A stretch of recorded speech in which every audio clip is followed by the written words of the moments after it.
Hello everyone. Dito sa Australia, pag may nagtatanong sa iyo kung anong trabaho mo, tapos ang sagot mo ay FIFO, kadalasan lang reaction ay mapapawaw. Wow, FIFO. Ganun ang sagot nila.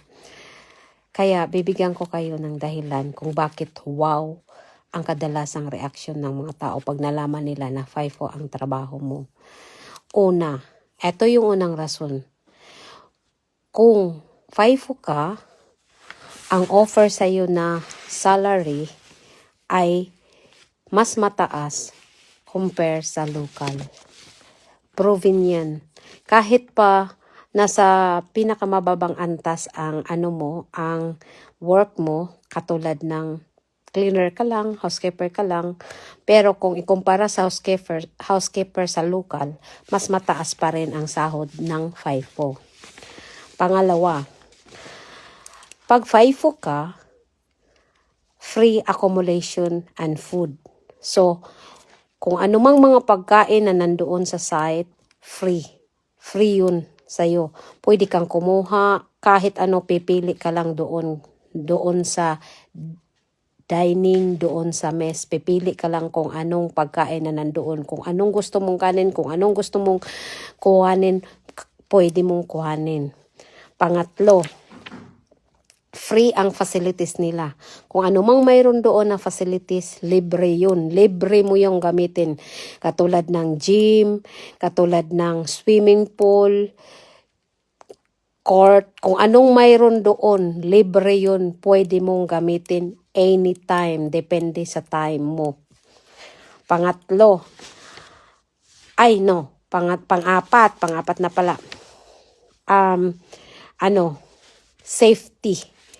Ang focus pag FIFO ka, pag FIFO ang trabaho mo, unang-una ang safety. Talagang priority nila ang safety. Bago kayo mag-umpisa sa trabaho, may pre-start kayo para matukoy ang tungkol sa safety.